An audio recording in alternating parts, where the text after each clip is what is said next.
by the way, but I think it's important. But I'm nervous about it because we're going to expose a lot of corruption within the churches, and my fear is I never want to.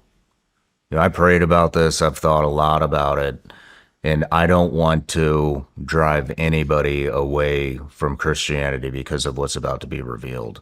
And so this was a big decision for me to do this.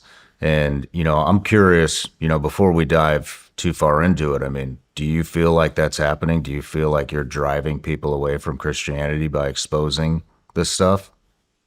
No. No. Quite the opposite. I get to present, which I hope to do today, the authentic Christ. And if you're a Christian, Christ is the head of the church, your Savior.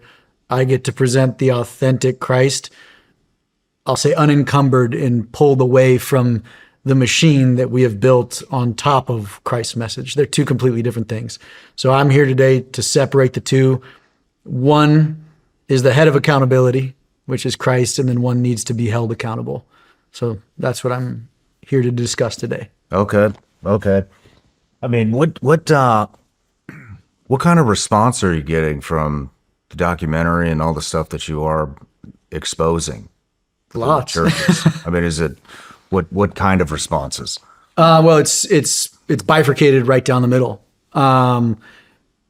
Everybody who has the marbles to watch the show, every Christian that is, I'll say, humble enough and interested in taking a hard look at the system, once they watch it, they message us through DMs or they'll see me in an airport or whatever, and they just come up and give me a bear hug. Because I think what we've hit is a cultural vein that most people just can't explain or articulate, but they know there's something wrong in this system. And then the system is cloaked in the concept of Christ as our Savior, salvation, and generosity and love.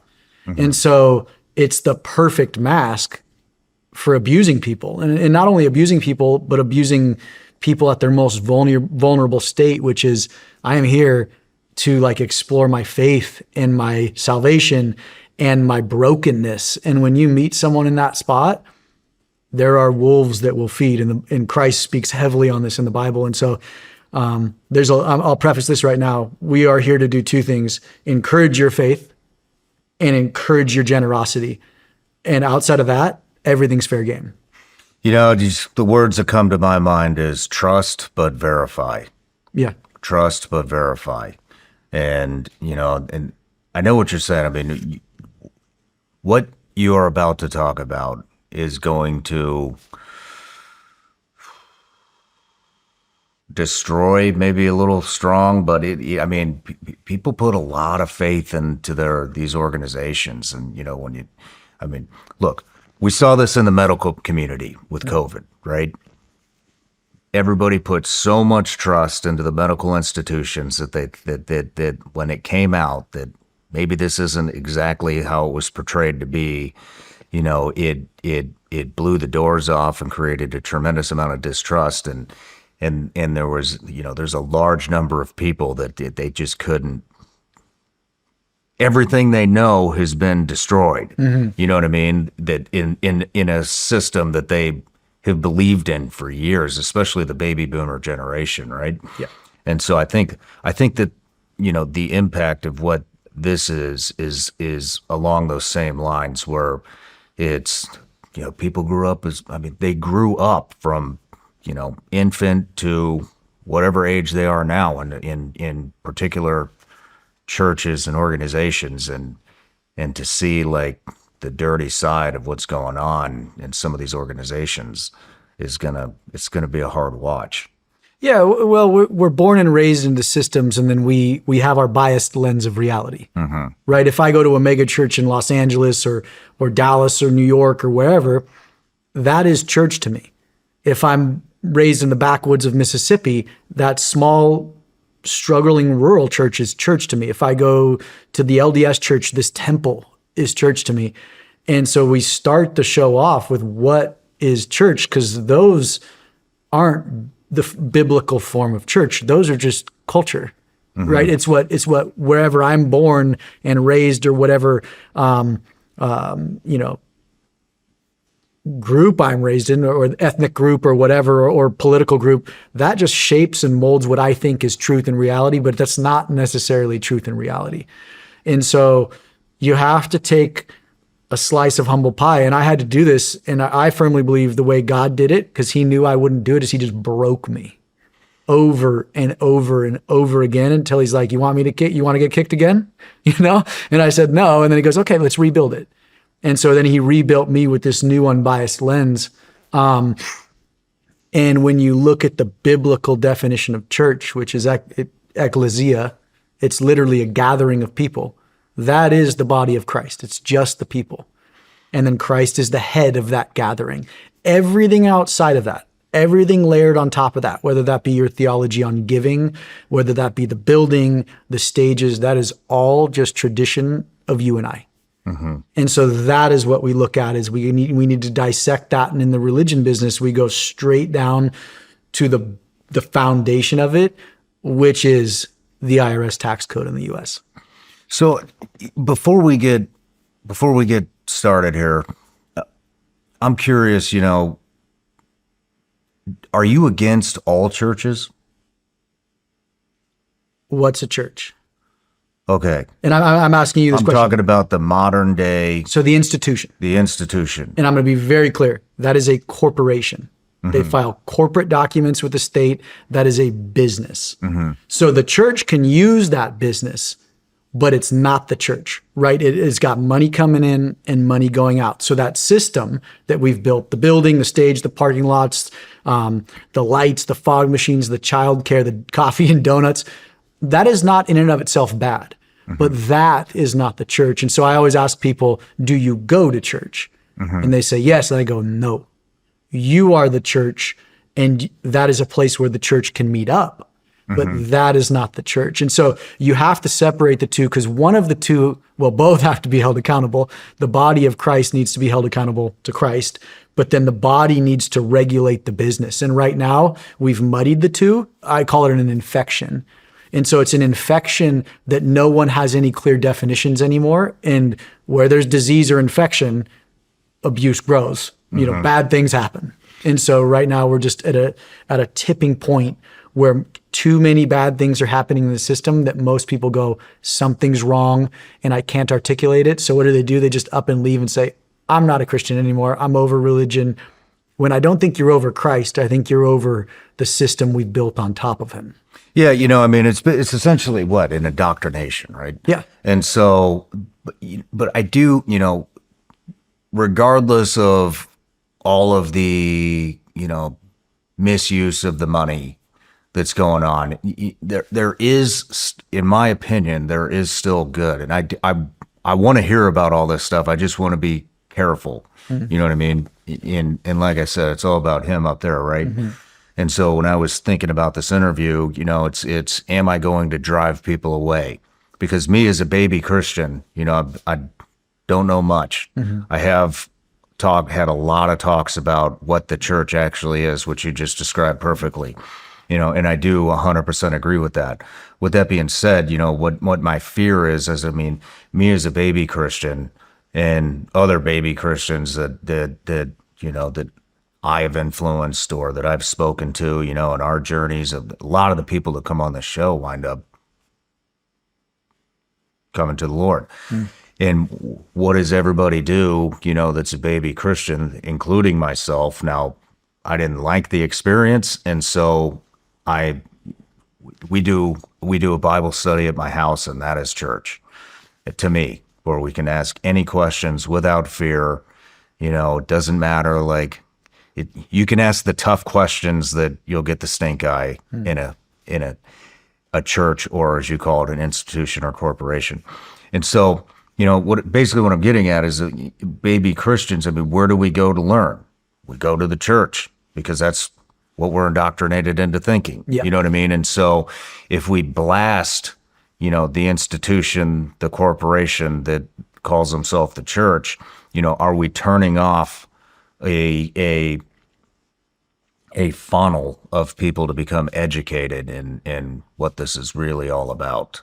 That is my fear. And so I'm one, that's just what I want to ask you is, do you think that you've had an impact that have kept people from educating themselves on this? Because I mean, that's something I would have taken in, and I'd be like, you know what, man, fuck this. I'm not doing that. I'm not going to be a part of this. This whole thing's a scam. Like it could have tilted me the other way.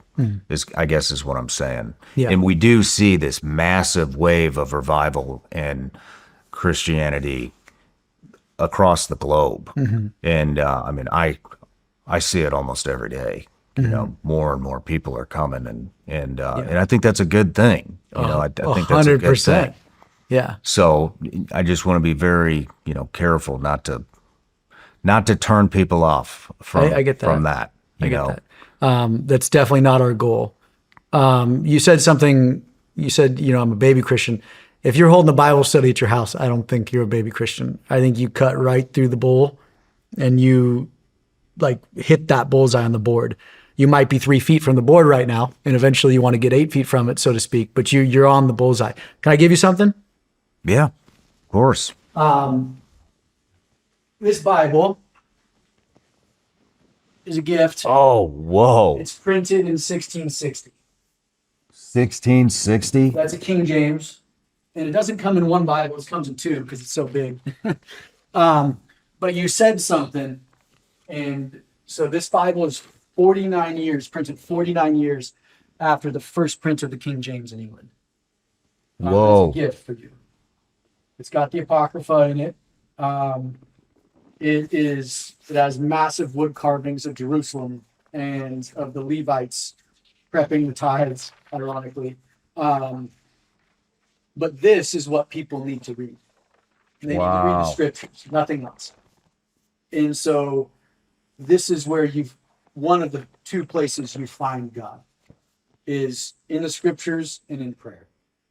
And if you're doing those two things, you're far ahead of anybody, of 99% of Christians. So this Bible was printed in 1660. Man, I don't even know what this is. Yeah. Wow. Thank you. That's used in the religion business. We printed or we scanned some of the wood carvings to tell the story. So that Bible is older than America. Wow. Are you serious? Yeah, I think so. That's a gift from Chris and I, my business partner and I. This is like the coolest thing anybody's ever given me. Thank you. That's humanity's history. And so if you have a way to see the world and you explore your faith and why we're here and why I have consciousness and why I put value in your life and in my daughter's life as opposed to just being animal, that book tells the story in one of the most profound ways that's radically shaped the world. It's shaped everybody's life on earth. And so Chris and I thought, what better gift than a piece of history? This is amazing. Yeah. Thank you. Thank you. You're welcome. And so I give that to you right now because you said you don't want people to turn off from Christianity, but those scriptures are all you need. And then you can connect directly with God, our creator. And Jesus says, pray and I'll show up. Where two or more are gathered in my name, I'll be there. And that is the true church. Everything else is just culture and tradition. Wow. So, thank you. You're welcome. This is incredible. Thank you. Well, when I saw the new set, I was like, it'd be really cool if he had a cool Bible sitting somewhere. We got a bunch of Bibles. Oh, there we go. And I think these are coming home with me. There you go. So I can dig in. Yeah. But that's what everything's based off Christ. And that book, that collection of scriptures has radically transformed the world. And the problem is very few Christians go back to that anymore. Dan Bramer in the religion business says we put faith in our faith in God, but not in the God of our faith. Because if you put faith in your faith, you're putting faith in the institution. This is what I'm used to. This is what I was raised in. It's safe. It'll raise my children in the way I want them to be raised. But that's not what God said. So we have to put our faith in the Creator and in the God of our faith. And as soon as you do that, things get very dangerous because it means I am no longer in control of anything. And if I firmly believe in this creator who's whispering in my ear and guiding me, I'm going to have to do what he says. Whether that be pouring everything you have into a show, 15 years of your life, whether that be making a ton of money and be like, man, you've blessed me. And then him saying, dude, you're going to risk it all right now. Or, hey, like my brother was a sniper, don't pull the trigger or pull the trigger. You're starting to listen, and that's a dangerous position to be in because you are now a danger to government. You're a danger to institutions because you no longer are appeasing them. You're appeasing God, whether that be Christianity or Islam or Buddhism or Hinduism. The God of your faith is a dangerous God. And so the God of that Bible is a dangerous God. Wow. That's a good way to put it. Yeah. Thank you. Yeah. Everybody starts off with an introduction. You ready? Yep. Nathan Apffel, filmmaker and world traveler who turned a traumatic brain injury at 16 into a 20-year odyssey of documenting stories that make audiences question everything. Creator of The Religion Business, a 7-part docuseries revealing the trillion-dollar machine behind Christian institutions, on a mission to shine a light on the business of religion, and most importantly, you yourself are a Christian. So, how did this actually? A couple things we got to get through here. So, yeah. I got a Patreon account. We've turned it into community. And they've been here with me since, a lot of them have been here since the beginning. And so one of the things that we do is we offer them the opportunity to ask each and every guest a question. So this is from Eric Alger. Do you feel a filmmaker's responsibility ends at exposing problems, or can it include building tools that create change? And from your perspective, do megachurches and the Catholic Church struggle with the same accountability issues, or are they worlds apart? So let's talk about the problem. A filmmaker is here to do what they want, right? That is, they're here to make a film. Some just expose problems, but that's not what we were here to do with the religion business. And we'll get into why I feel God led me down this course that he did. And he put some big milestones in my life and in tribulation in my life to guide me to this. So the docuseries presents a massive problem. The reason why my business partner, Chris, came on board is because we built a tech solution that's non-governmental, that donors and congregants can use, that drives a stake of accountability right through the whole system. And so we have a problem and a solution. So we're not just here to point out a problem, because there's a lot of, you can't throw the baby out with the bathwater, so to speak. So yes, there's a massive $1 trillion a year problem, but there's also solutions to that problem. And we just want to be, I'll call it the first to the table to say, hey, we can solve this problem. And it just takes creative thinking and I'll say God-inspired ideas. But yeah, so we are not here just to point out a problem. We're here to bring a solution. You know what's interesting is it just came to me, the guy that runs my Bible study, his name's Todd. And he's OG, original gangster, Tennessean, and has been a preacher, I think, damn near his whole life. And he got ran out of the circle because he was publicly saying in his ministries at churches that pastors should not be pastors, ministers, all these figures should not be making any money. And so he couldn't preach at any church. That's who leads our Bible study. And then he just got into a very small one. I think he's really happy about it. So he's back preaching again, but he stands for pretty much exactly what I think you're about to reveal here. I'd like to meet Todd for sure. I'd love to connect you. Yeah. But so how did you get into this whole thing? What was it? Into the religion business in particular? The religion. What did you start diving in? What was it that caught your attention, that initially grabbed you? I was born and raised in large churches in California. Loved it. Like sang in choir, did the Awanas side of things, was like the champion of the 3-legged race with my elementary buddy. I loved it. I went to every summer camp. always got a new girlfriend at summer camp. It's just the youth experience of modern Christianity. We moved to San Diego to a little town called Carlsbad, and went to a church. The youth pastor was awesome, super outspoken, gregarious, loud. He became the high school pastor. So with his kind of, moving up the ladder, I was aging. And so he was always my pastor. When I was 16, I had a brain injury. We could get into that a little later. But that's what got me into filmmaking. And then in my 20s, I started traveling the world. I worked for Oakley, the sunglass company, and Burton Snowboards. And I would just travel the world working on surf movies, snowboard, ski movies, you name it. A mentor of mine, Ira Opper, hired me, and I've worked with him for almost 20 years now. This old legend from North County, and we would just travel the world together. And everywhere I'd go, I'd just want to visit churches. And then my dad was running a nonprofit, and he just likes adventure, and so most of his nonprofit work was done in the rural mountain regions of Central and South America. And so I would shoot for him. I'd go out and film for him. And, we'd be hanging out with literal drug runners in the middle of the Honduran jungles, where you got to take dugout canoes to get there and sleep on the ground, and no electricity. I lived for that. And so I had about a decade of that where I was in the favelas in Brazil, so the poorest slums of Brazil, and in the backwoods, literal pine woods in Honduras, hanging out with drug runners. And you'd end up in these tin roof churches with no walls and dirt floors, and then these seminaries in Brazil that never took a dollar. There was no focus on money ever. It was just, how do we connect with our Creator?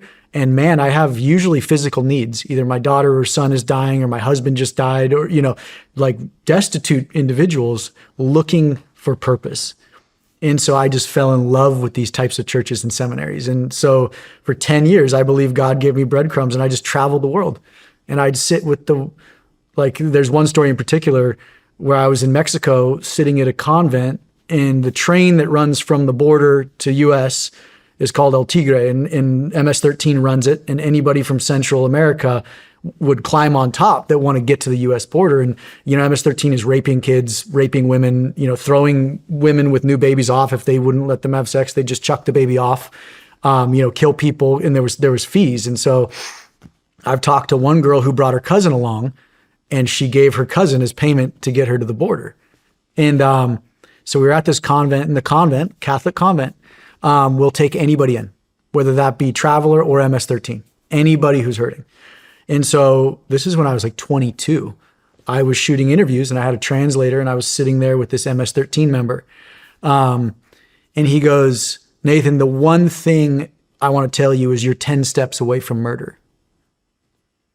And I was like, "What do you mean?" And he goes, "You will kill someone with 10 bad decisions." And he goes, "I was raised on the streets in Hungary. MS-13 took me in." And he walked me through his life. And he goes, "You are 10 steps away from murdering someone, 10 bad decisions."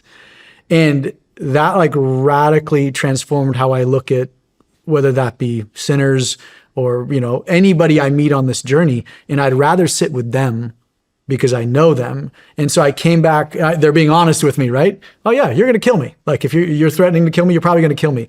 But a pastor in the US might smile at me as they're completely abusing the system, if that makes sense. And so I always say, because I shot on Warped Tour too, so I would shoot music videos on Warped Tour. And I'm like, I'd rather hang out with the punk rock guys who are doing drugs and just doing whatever they want, because that's what they sing about. But then I go into country music or into Christian music, and they sing about the greatest things. And then they're just complete POSs behind the scene. And so I'm like, I was just searching for truth, and I found God in these seminaries and churches in the slums. And then I'd come back to the US, and I'd stand in this $30 million a year church. And I'm like, you're not doing anything for your community, but you did build that new arena. You did buy that new sound system. And then at that same time, so everything's coming to a head and I'm getting frustrated. Two other things are happening in my life. That youth pastor I told you about was arrested for essaying his adopted children. He's still in. Say that again. The youth pastor that raised me, that I was mentoring me, sexually abused his adopted children for years. And so that news comes out, and he was being trained to take over this megachurch at this point. And so he's in jail to this day. And I'm sitting here going, how is this pervert able to sit around children his whole life? And parents can look at this and be like, he's a pastor. They're safe with him. And he's sexually abusing his adopted children from Africa. And so that happens. My world travels are happening. And then my brother-in-law, the only pastor who would ever listen to my questions about like, how does the system work? Like, why does everybody say you get double honor? Why does everybody say you have the hardest job? And these are juvenile questions. I'm like 20. He's the only guy, he's about 10 years older than me, the only paid pastor that would field any of my questions. And he's a full-time pastor getting paid. And he has a disease called Huntington's. So it's a super rare genetic disease. And he's pretty far along now. But he was the one guy in the system who would like listen.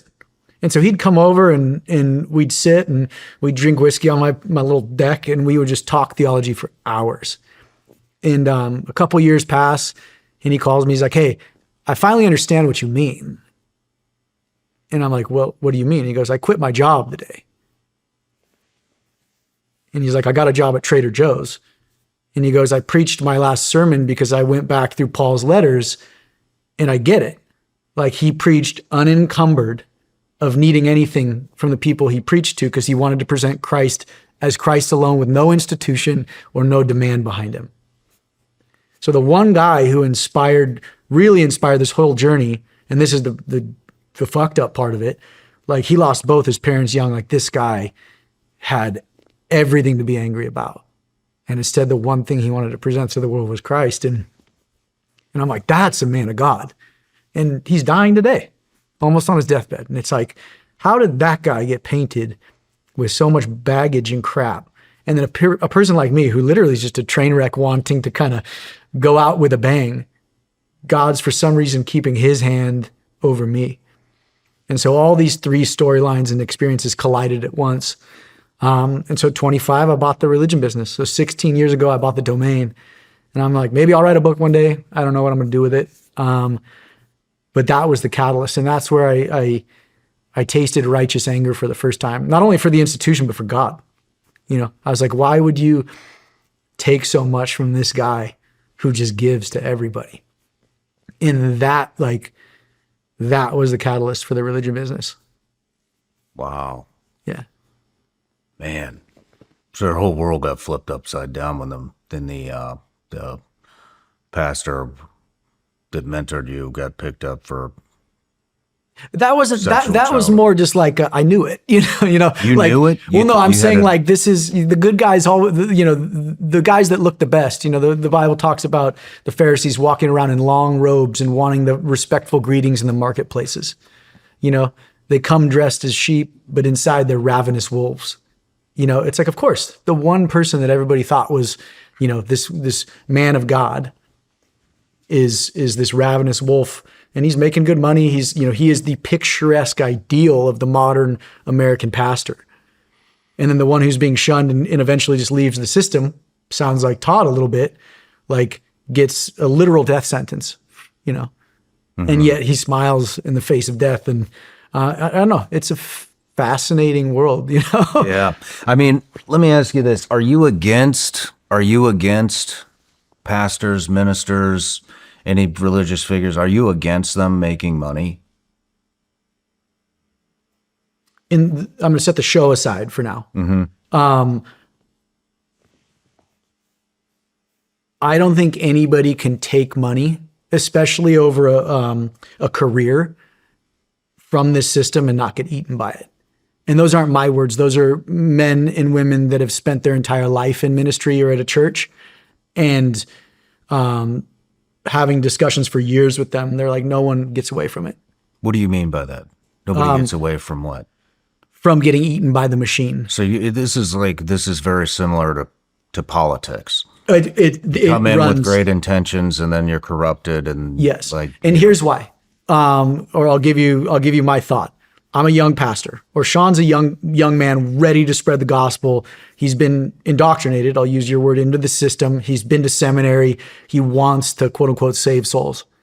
And so what's the first thing he's going to do? He's going to look for a job.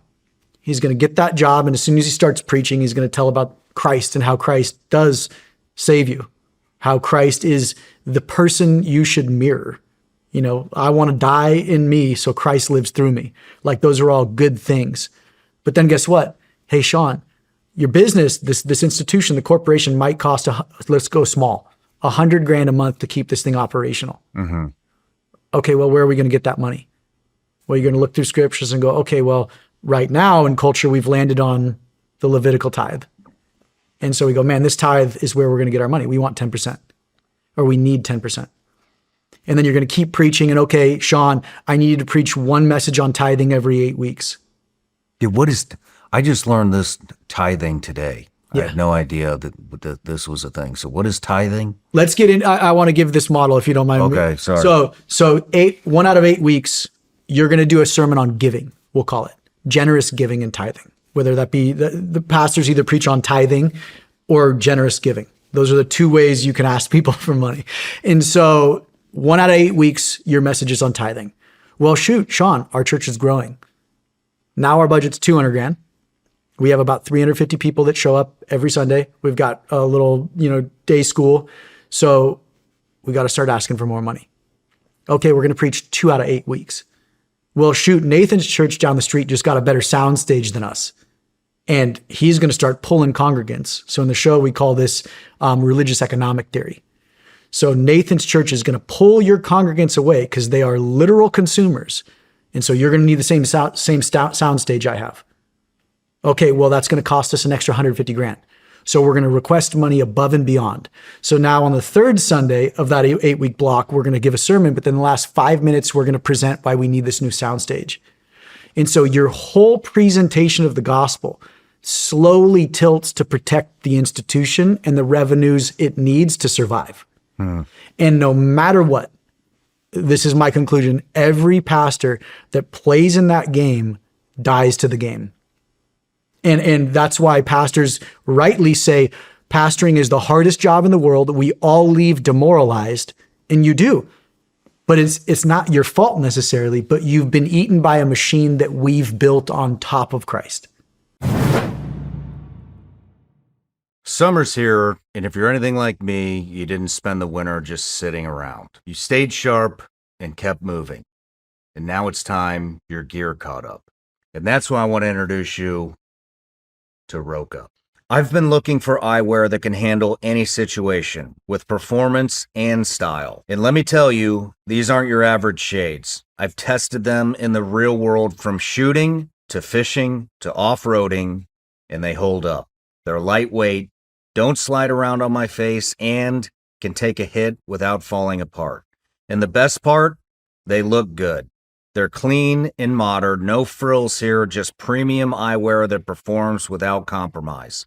That's something that I respect, and that's also why every time I head out the door, I reach for my Roka shades. Roka's based in Austin, Texas, American designed, no cut corners. The optics are crystal clear, cut through glare, and the fit stays comfortable all day long. Need a prescription? They've got you covered with both sunglasses and eyeglasses. Not only does Roka have awesome shades, they also have these that protect you against blue light. I wear these every night when I'm winding down for the day, and I still got to look at my phone or my laptop or my iPad. It just helps you wind down and get ready for bed. They are a one-stop shop for eyewear that's built to handle whatever life throws at you. Roka is the real deal. Ready to upgrade your eyewear? Check them out for yourself at roka.com and use code SRS for 20% off site-wide at checkout. That's ROKA.com. I would do anything to protect my family, but there's always that one worry in the back of my head. If I have to use my firearm in self-defense, who's got my back? The truth is, the justice system isn't always just. I've uncovered story after story of corruption. Good Americans who did the right thing, defended their families, and yet still had their lives turned upside down. And that's why I joined USCCA, the U.S. Concealed Carry Association. They've helped thousands of responsible gun owners with legal preparedness, training, and support before and after a self-defense incident. If you've watched my channel long enough, you know I've always said preparedness is more than just training and gear. It's a mindset. And because crime is on the rise in America, which we can all see, you'll need more than just a gun to protect yourself. You'll need a plan. Go to uscca.com/SRS right now to learn more. That's uscca.com/SRS and see how a membership can give you and your family that peace of mind you've been looking for before, during, and after a self-defense situation. Once again, that's uscca.com/SRS. Do it. See what you're saying. Back to the original question. Are you in I'm not attacking you. Yeah. I just want to know how you think. I think, Paul, you should have a job outside of your ministry. Okay, but what if somebody wants to devote all of their time to this? Every bit of it. And there is overhead. I mean, and I'm not I don't think it's necessary. I don't think it's a bad thing either. You know what I mean? When these churches grow and they want to expand an online presence, well, then they got to get people that know audio, video. They got to people to set that up. They have to have people that operate that equipment. They have to, I think it's a good thing you go into some of these places and they have coffee and donuts, bagels and shit like that. Is it? I don't think it's a bad thing. I mean, It's not necessarily a bad I think it thing. is a good thing that people congregate together, in the name. And, and then I think people want to be comfortable when they worship. They want air conditioning. They want bathrooms. They want, that's, I have toddlers. Very challenging to take toddlers to church and actually pay attention, and so the place that we were going to had little, daycare thing.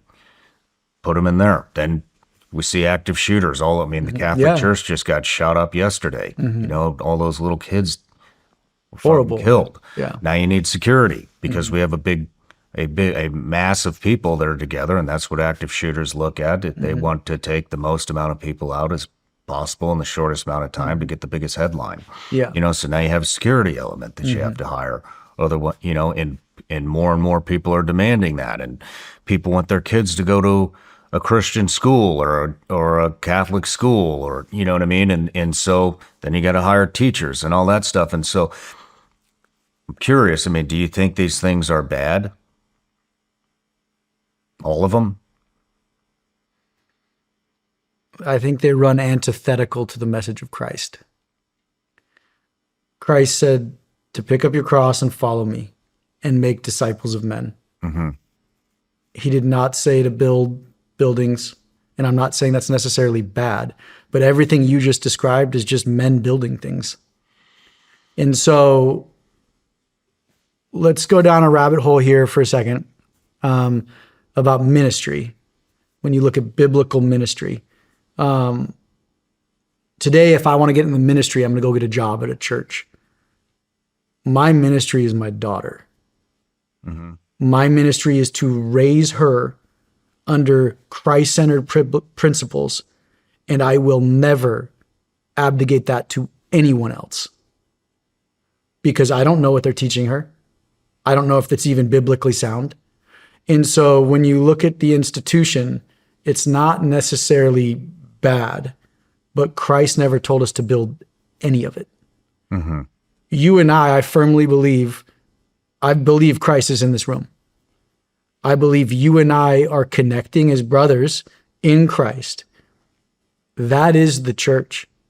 We are meant to uplift our ministry, which is our children, your wife, your husband, that core community, that tight bond. And if that fractaled out through the U.S. would transform overnight. But instead we say, you need to come to this building to hear someone else teach you about the Bible. Dude, you got a 400-year-old Bible sitting there. It's we've missed the mark. We've abdicated responsibility to others to teach us and so we just keep coming back to the system. I always say, man, my favorite thing as a kid was to watch the Christmas pageant at my church. You want to know why? Because my dad was the literal freaking flying angel, And I'm like, man, there's my dad. And but what have we built? Like, I don't want to be sitting in that same type of auditorium watching the same Christmas pageant when I'm 80 and be like, God is good. I want to be doing dangerous things for Christ. And that is what he's called us to do. And when you dilute Christ's message down, he actually didn't talk about much outside of loving one another, healing one another, preaching the gospel, and making disciples. Everything else is just traditions of men. And Christ, this has happened in the past. The temple was exactly what we see today. You go to this building to worship. Now, granted, it was a legalistic structure, whereas we say our churches aren't legalistic anymore. But it was a legal structure, and they were making money in the temple square, exchanging money. And Christ went in and he said, you've turned my Father's house into a robber's den. That building was strictly for worship. And instead we made money on it. We turned it into a capitalistic endeavor. And I can't read the Gospels and lay that story over modern day church and see any correlation in regards to like what needs to change. We've mirrored it. It's the exact, we've repeated history over and over. And you as a military man and probably a historian, history repeats itself over and over because we don't learn. So we're literally mirroring what's happened in the past. And so it's, when you read the Gospels, and this is what I'll tell everybody, when everybody goes, okay, what should I do, Nathan? Well, you should read the Bible. Over, I think it's only 13% of Christians have ever even read the book. I haven't read it all. Well, it sounds like you're trying. You're going to get through it though, right? And that's the thing is once you read it, so there's a great study done. There's a megachurch in Chicago, one of the first in the US, 30,000 seats, bam, massive. Huge show. Every pastor goes, I want to be that. And so this is in 98. They're expanding rapidly. Thousands of people are pouring in every Sunday. Tens of thousands are pouring in every Sunday. In leadership, I'm going to tip my hat to them. They go, hey, we're not really deepening our congregants' faith. People are coming, they stay for 6 months, they leave. It's a conveyor belt. And the reason why we keep our numbers is because a new person just puts their butt in that seat, and it's just this conveyor belt. How do we retain our congregants and deepen their faith? So they hired Stanford and development economists at Stanford to come in and do a long-term study. And we have dev economists that worked on the show. These guys are brilliant, these guys and gals. So they do this long-term study. Their study comes back with 2 ways that you can deepen your faith of your congregants. 1, reading your Bible at home alone. 2, sitting in prayer alone. That's it. So what are the buildings? What are the sound stages? What are the childcare? What are the coffee and donuts? What are the escalators? What is that 20-acre parking lot just to get people in? It's things we've built on top of Christ. Stanford came back and said, these are the 2 things. We've asked everybody. And so when Christ says it's written on your heart, Sean, it is. I firmly believe his gospel is written on every human's heart. And that book is the guide. And then prayer is how you connect. And other than that, everything is just freaking smoke and mirrors. Sorry. Yeah, I mean, I'm just, I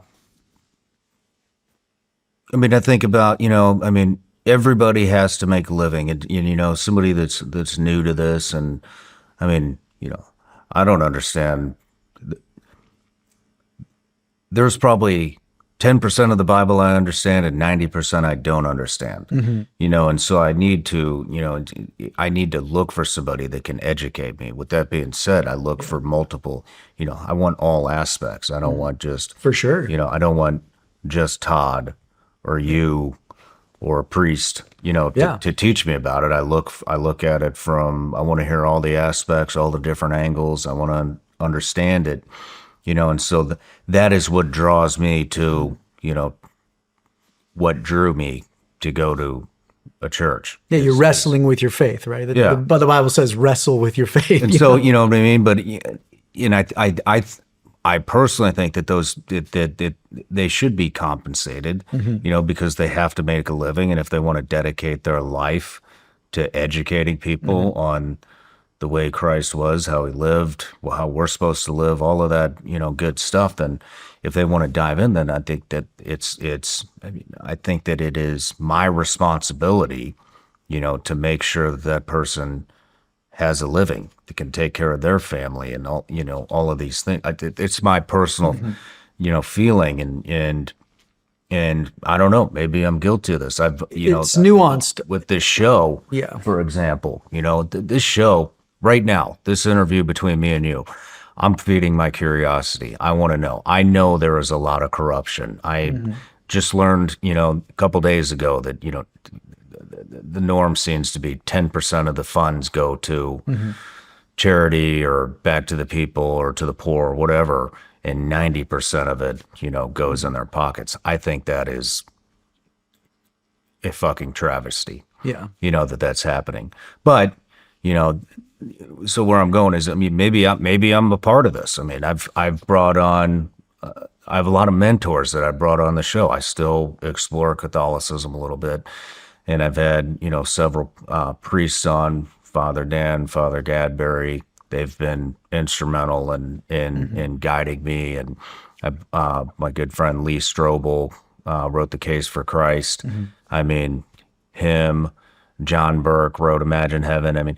I love these guys, and I think when I talk to them, I think that I know they have a huge heart, but they wrote the book. There's Lee's latest book up there. That's the first copy. I had him sign it.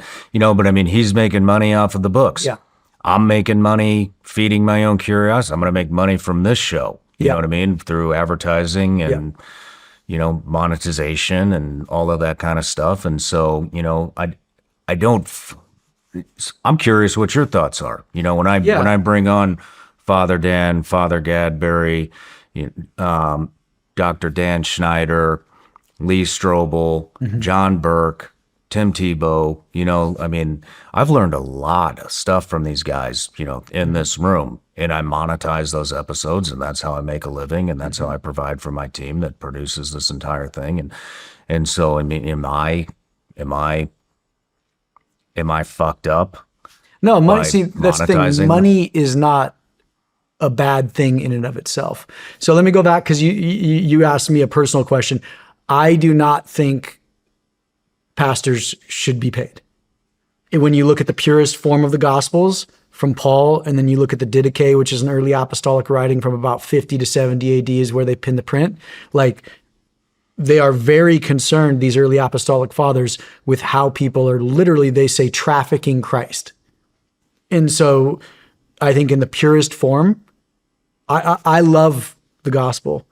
I will, this morning on our Uber ride to the gym, my business partner and I, we just had a great conversation with the Uber driver out of nowhere. He was listening to our conversation and he ended up giving us a book. He had them in his trunk. And that is church, where these intimate connections happen, where you raise your level of faith together. That is my personal opinion. In the religion business, we do not say this should happen. We don't say pastors shouldn't make money. We look at the system, we look at the architecture. I sit with theologians from all over the world, Oxford, Harvard, you name it, and all of them make money off their faith. And so I'm not necessarily saying you shouldn't make money off of that. That's not what I'm saying.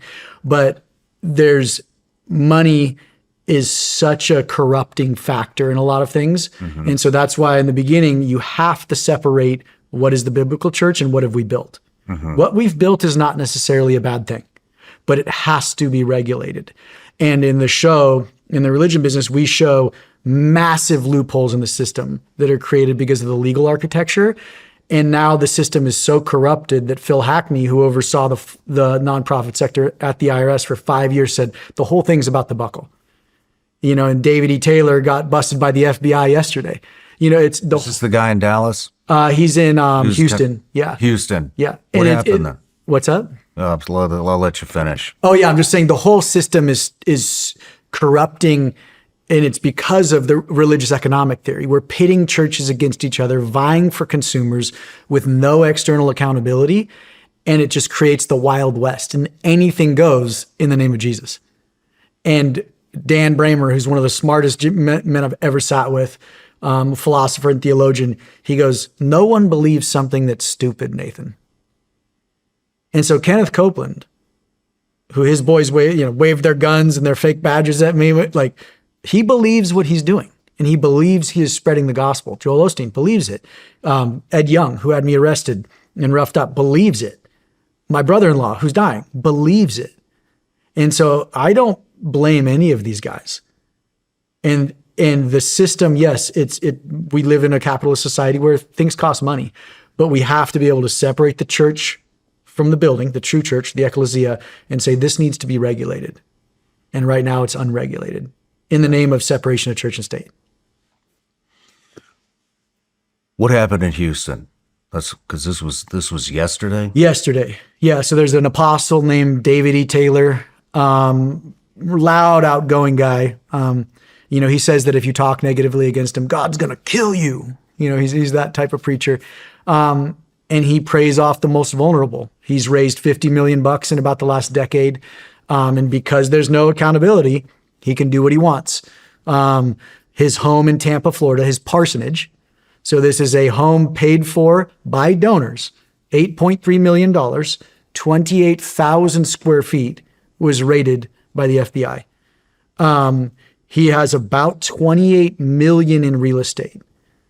So he's taking money from the most vulnerable, who Christ is there to protect, technically. And he's inuring himself and just building his portfolio. He owns a Bentley, Rolls Royce, all in the name of Jesus. He's got people working for free at call centers till 4 a.m. And if they don't hit their donation quota that they have to raise, they have to get on their knees and beg him for forgiveness. Are you serious? Yeah, all in the name of Jesus. Beg him for forgiveness? Because he's anointed, Sean. And so the system, like I said, when you take the business and the true church and blend it, it's a disease. Because Christ's message is antithetical to legal systems. He was a counterculturalist. He didn't and here's what I love, because we're seeing this, we call it the death rattle in the show. We're seeing this happening in Washington right now. Church and state are colliding. So if Christ really wanted to transform the world through politics, he would have marched straight to Caesar and be like, I demand a meeting with Caesar. He could care less about Caesar. He said, I don't care about your politics and your games. You guys deal with that. I have to deal with the heart. And so we have the ecclesia here this is to deal with the heart. And then we have the business. The business is not inherently bad, but you have to call it a business. And right now, no one calls it a business because it's been infected, and we call this the church. I'm going to church. You don't go to church. You, Sean, are the church. And then whatever that is, as it morphs and changes throughout the decades in history, sure, that's a place where we can meet and enjoy the donuts and coffee and listen to cool music, and that's not inherently bad. But that is a business, and oftentimes a multi-million-dollar business that's run with zero accountability. So you got to call a spade, Do you have a percentage of, is this all churches, or is there specific ones that stick out to you? Is there a happy medium? All of them play by the same rule book. And when you have a rule book with no accountability and all the power silos at the top, just like every pastor will be eaten by the system, every institution, every business will be eaten by that system. And that's why reform has to happen within the business itself. And so we're begging people to actually deepen their faith and deepen their giving while bringing reform to the machine that we've built. And this isn't inherently bad, but it's corrupted and dark. It's the darkest business entity you can start in the US. We've talked with ex-mafiosos who spent decades in prison, and they say, Nathan, I wouldn't join the mafia today. I'd start a church, because it's the most dark place it's the darkest place you can play. Wow. Yeah. Why did this guy's 28,000 square foot home in Tampa get raided by the FBI? Enough people. So this is where you can finally, this is the little sliver of hope, is if enough people complain to the IRS or the FBI, they will open an investigation. And our good friends, RPIs that worked on the religion business at the Trinity Foundation out of Dallas, they'd in 2018 put together a massive packet and sent it to the IRS and said, hey, you guys have to look at this scammer. Like, he's just ripping people off. And this is the problem, is it took 6.5 years for the IRS and then the FBI to finally go, this is a total POS, like he needs to go. But there's people who have disappeared going to his church. Missing person reports. And we see this across the US too. These apostles will find vulnerable people, will tell them to move across the country and come work for them, and eventually they disappear into trafficking rings. I mean, do you have proof that is the... We've got missing persons reports, and you just never find them again. Their cars will be in parking lots. I get that. Yeah. What I'm asking is, do you have proof that it was the church that did it? I mean, we're talking about vulnerable people. Those are people that are, in poverty, many of them addicted to drugs. Mm-hmm. You know what that leads to? That leads to do me the sexual favors and I'll give you drugs. Then it turns into I'm your pimp. I'll give you drugs. Yeah. I mean, that could be totally outside the church. I mean, there's a lot of things, that happen to the most vulnerable because of the situations that they're in. That doesn't necessarily mean that, that the pastor sold them into trafficking, unless you have proof. Do you have proof? I don't have proof of that. Well, I'd have to talk to our PIs, but those are firsthand accounts. But I'll tell you right now, there's a church in Arizona that literally has a tunnel that goes from the church under the border to Mexico. What?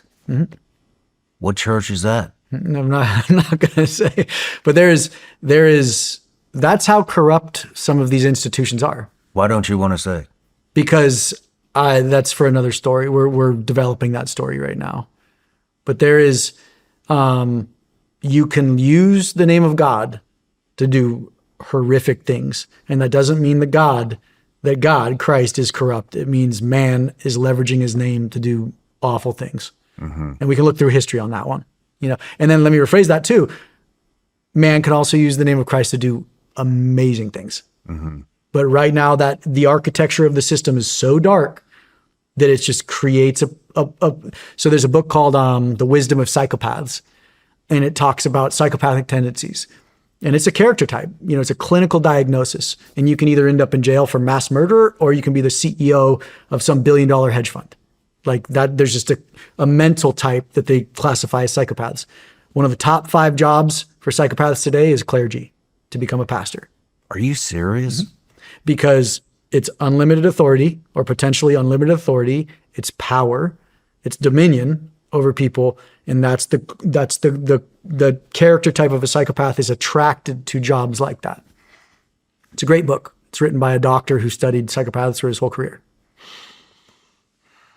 All right, let's dive in. Yeah. Where do we start? Let's go into this. Let's go with some examples.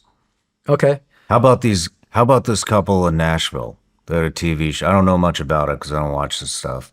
I really don't watch anything. But you know what I'm talking about? Trump just pardoned these people that went to prison for, I believe it was tax evasion. Yeah.